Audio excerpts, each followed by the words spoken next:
Hello बच्चों, मेरा नाम आदिल खान, कैटलाइजर्स इंस्टीट्यूट कोटा फिजिक्स पढ़ाता हूं मैं।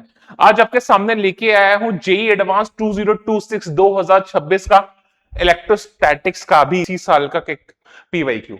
सवाल क्या कह रहा है, सवाल पढ़ते हैं। Consider an electric dipole comprising two charges plus Q and minus Q each with mass m separated by a fixed distance d and initially at rest with its dipole moment pointing along I cap। ठीक है, इसने क्या बोला है, करते जाते हैं कि भाई साहब आपका ये एक्स एक्सिस हो गया, ये आपका एक्स एक्सिस हो गया और ये आपका वाई एक्सिस हो गया। ठीक है साहब, यहां पे आपका एक डाइपोल रखा हुआ है, ये आपका डाइपोल हो गया भाई साहब।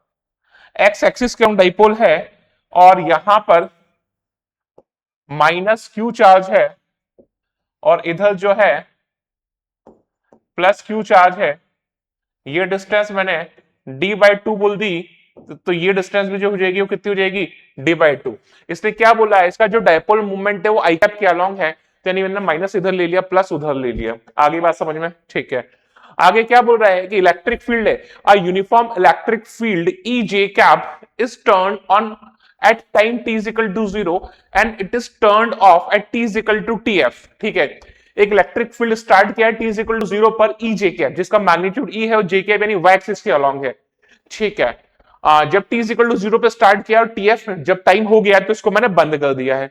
when the dipole moment x theta f with I cap, जब डायपोल मूवमेंट एक्स एक्सिस से थीटा एफ बना लेता है तब आपको कुछ ऑप्शंस दिए हुए हैं, वो ऑप्शंस आपको पता करने हैं।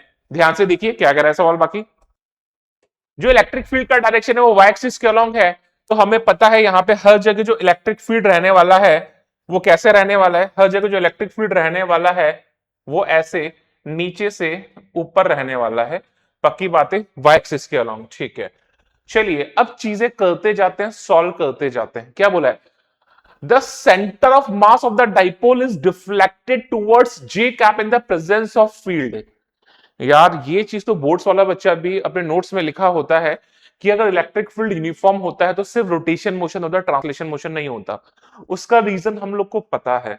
उसका रीजन क्या है भाई साहब, पॉजिटिव चार्ज पे क्यू ई फोर्स इधर लगेगा, नेगेटिव चार्ज पे क्यू ई फोर्स इधर लगेगा। इलेक्ट्रिक फील्ड यूनिफॉर्म है तो कांस्टेंट फोर्स लगेगा, तो जितना फोर्स पॉजिटिव आई के अलोंग होगा उतना ही फोर्स नेगेटिव आई के अलोंग होगा, तो नेट फोर्स कितना हो जाएगा, जीरो। जब नेट फोर्स जीरो हो जाएगा तो सेंटर ऑफ मास को एक्सटर्नल फोर्स कुछ लग नहीं रहा, तो सेंटर ऑफ मास का ट्रांसलेशन हो ही नहीं सकता। तो इस कंडीशन में अगर यूनिफॉर्म इलेक्ट्रिक फील्ड होता था तो ट्रांसलेशन जीरो होता था, सिर्फ रोटेशनल मोशन होता था, ये हमें पता है। ठीक है, अब अगर ऐसा है तो centre of mass of dipole is deflected towards J cap in the presence of the field. नहीं साहब, सिर्फ रोटेशन मोशन होगा, ट्रांसलेशन मोशन नहीं होगा, नेट एक्सटर्नल फोर्स जीरो होगा। तो यहां पर जो पहला ऑप्शन है वो कतई गलत है, वो डिफ्लेक्ट होएगा ही नहीं। ठीक है, सेकंड ऑप्शन की बात करते हैं। If the magnitude of the final angular velocity W F is equal to root over twice Q E upon M D, then theta F is equal to pi by 6। Okay, यानी कुल मिला के ये बोल रहा है थीटा किससे angle था बेटा, थीटा एंगल था एक्स एक्सिस से। यानी जब डाइपोल घूमने लगे एक्स एक्सिस से पाई बाय 6 एंगल हो जाए तो इसका एंगुलर वेलोसिटी जो होना चाहिए वो कितना होना चाहिए, twice Q E upon M D root over, ऐसा होना चाहिए। यार ऐसा क्या होगा, देखते हैं, समझते हैं, कोशिश करते हैं। एक बात बताओ, सुनना ध्यान से, एक बात बताओ, इस प्लस क्यू पे फोर्स ऊपर लगेगा, माइनस क्यू पे फोर्स नीचे लगेगा, टॉर्क जनरेट होगा। तो मैंने बोला थोड़ी देर बाद जो हमारा डाइपोल है, थोड़ी देर बाद जो डाइपोल है वो ऐसे कुछ घूम चुका होगा, थोड़ी देर बाद जो डाइपोल है वो ऐसे कुछ घूम चुका होगा, और ये वाला जो एंगल है वो कितना हो गया होगा, थीटा हो गया होगा। ये वाला जो एंगल है वो कितना हो गया होगा, थीटा हो गया होगा। अभी जो पी वेक्टर का डायरेक्शन होगा बेटा, वो पी वेक्टर का डायरेक्शन जो होगा वो इधर की तरफ होगा, और ई वेक्टर का डायरेक्शन जो होगा वो इधर की तरफ होगा। और पी वेक्टर और ई वेक्टर के बीच में मैंने बोल दिया ये जो एंगल है ये हो गया अल्फा, ये एंगल जो है वो कितना हो गया, अल्फा। बात समझ में आती है? तो जो टॉर्क जो लगता है, टॉर्क ऑन डाइपोल हम लोग को पता है ये बात, जो टॉर्क लगता है टार्क टाउ, वो होता है P vector cross E vector. Tau vector कितना होता है, P vector cross E vector, तो यहां से जो टो हो जाएगा वो हो जाएगा पीई साइन अल्फा। अल्फा क्या होता है, पी और ई के बीच का एंगल, यहां पे पी और ई के बीच का एंगल कितना हो गया अल्फा। अल्फा कितना हो जाएगा 90 माइनस थीटा, अल्फा कितना हो जाएगा 90 माइनस थीटा। तो यहां से जो टाउ हो जाएगा वो हो जाएगा P E sine of alpha, alpha हो जाएगा 90 माइनस थीटा, तो ये हो जाएगा पीई कॉस थीटा। एंगल कितना हो जाएगा P E cos sorry P E cos theta, ये हो जाएगा टॉर्क। ठीक है, अब अगर मेरे को टॉर्क मिल जाएगा तो मैं एंगुलर एक्सेलरेशन निकाल सकता हूं। Tau is what I alpha, tau is what I alpha. तो यहां पे इस टॉर्क को लिख लिया मैंने आई अल्फा, तो यहां से जो अल्फा हो जाएगा वो हो जाएगा P E upon I into cos of theta, P E upon I multiplied by cos of theta. ठीक है, यार देखो अल्फा जो है वो थीटा पे डिपेंड कर रहा है, अल्फा जो है वो थीटा पे डिपेंड कर रहा है। तो याद करो अगर मेरे को यानी वेरिएबल हो गया, जब चीजें वेरिएबल हो जाती हैं तो हमारे पास सिर्फ और सिर्फ एक कंडीशन होती है, इंटीग्रेशन डिफरेंशिएशन करना। तो अल्फा को मैं क्या लिख सकता हूं, अल्फा को मैं लिख सकता हूं omega multiplied by D omega by D theta. अरे जैसे एक्सेलरेशन को वी डीवी बाय डीएक्स लिख सकते हैं, वैसे ही अल्फा को लिख सकता हूं मैं omega D omega by D theta. ठीक है साहब, P as it is, E as it is upon I as it is multiplied by cos theta. तो यहां से ओमेगा डी ओमेगा जो हो जाएगा वो हो जाएगा Pe upon I cos theta D theta. अगर मुझे एंगुलर वेलोसिटीज का रिलेशन चाहिए तो मैं देख लेता हूं, जब पहले ये एक्स एक्सिस पे था तो थीटा का वैल्यू कितना था 0, थोड़ी देर बाद घूमते घूमते इसका एंगल थीटा हो गया। तो मैं क्या बोल रहा हूं, जब ये एक्स एक्सिस पे था तो एंगल कितना 0, और तब एंगुलर वेलोसिटी भी कितनी थी 0। मैंने बोला कब जनरल एंगल कोई जनरल एंगल हो गया थीटा, थीटा का वैल्यू π/6 रख दूंगा बाद में, क्योंकि मुझे यहां पे भी काम में आने वाला है π/3, तो मैं जनरल थीटा के टर्म्स में निकाल रहा हूं।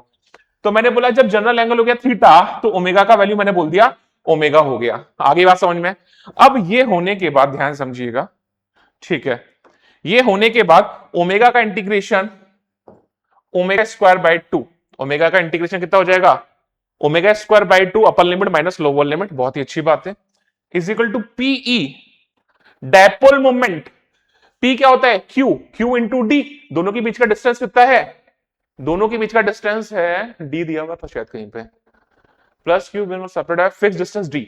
तो भाई साहब यहां पे जो P है इस P का वैल्यू हो जाएगा Q इंटू डी, E जो है वो एज इट इज रहने वाला है अपॉन I। भाई साहब इस एक्सिस के अबाउट बॉडी घूम रही है, तो इस वाले इसका मास कितना है m और इसका मास भी कितना है m, तो इस वाले पार्टिकल या चार्ज का मोमेंट ऑफ इनर्शिया हो जाएगा mr स्क्वायर यानी m d स्क्वायर बाय 4। इस वाले का भी कितना हो जाएगा एम आर स्क्वायर यानी एम डी स्क्वायर बाय 4 यानी M D square by 4 plus M D square by 4, तो ये हो जाएगा एम डी स्क्वायर बाय 2। हाँ या ना, बात समझ में आती है, कोई दिक्कत वाली बात नहीं है। कॉस थीटा का इंटीग्रेशन कितना हो जाएगा, कॉस थीटा का इंटीग्रेशन हो जाएगा sine theta upper limit minus lower limit sine theta minus sine 0, तो ये हो जाएगा साइन ऑफ थीटा। बात समझ में आ गई। तो यहां से मेरा ओमेगा स्क्वायर जो आ गया वो आ गया, कुछ कैंसिल आउट हो रहा है क्या, शायद डी से डी कैंसिल आउट हो गया, ठीक है। तो जो ओमेगा हो जाएगा वो हो जाएगा 4 QE, टू उधर चला गया 4 QE upon M D multiplied by sine theta.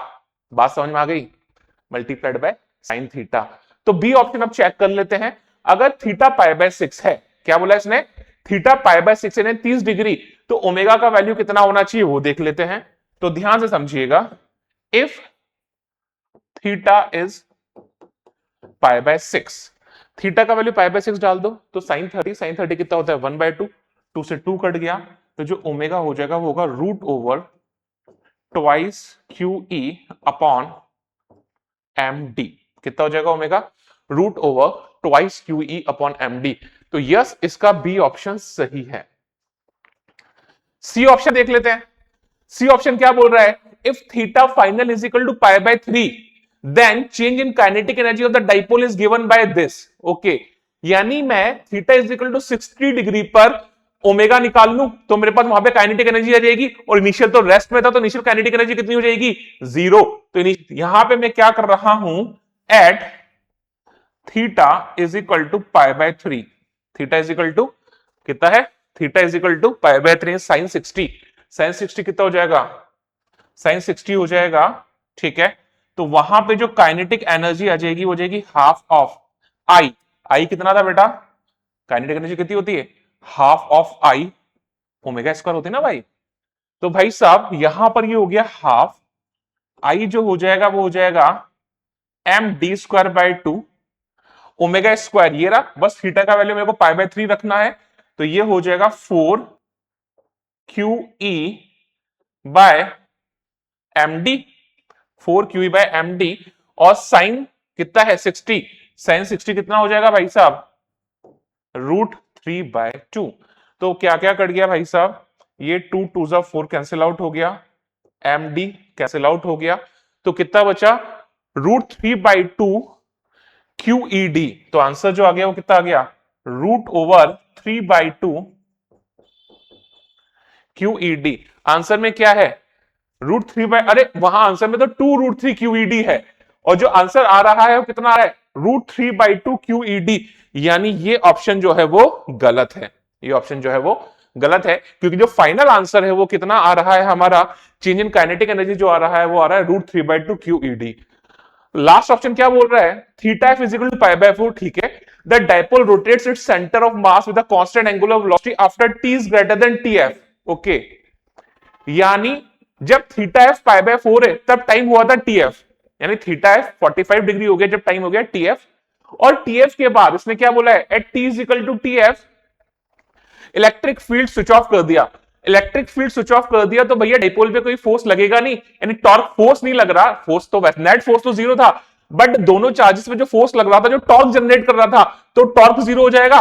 तो जब टॉर्क 0 हो जाएगा तो भैया एंगुलर एक्सेलरेशन कहां से आएगा, उसके बाद जो वेलोसिटी होगी वो क्या होने वाली है, कांस्टेंट होने वाली है। तो इसने क्या बोला है, the dipole rotates around its centre of mass with the constant angular velocity after T is equal to T is greater than TF. Obvious ही बात है, भाड़ में जाए, टीएफ पे ई 0 कर दिया, टॉर्क 0 हो गया, उससे बड़े टाइम के लिए यानी उसके बाद में हमेशा टॉर्क 0 हो गया तो एंगुलर वेलोसिटी जो होगी वो कांस्टेंट होगी। तो जो ऑप्शन है वो उसका बी सही है, डी सही है, ए गलत है और सी गलत है। बहुत ही इजी क्वेश्चन था। चलिए इसी तरह के और सवालों में मिलते हैं नेक्स्ट वीडियो में।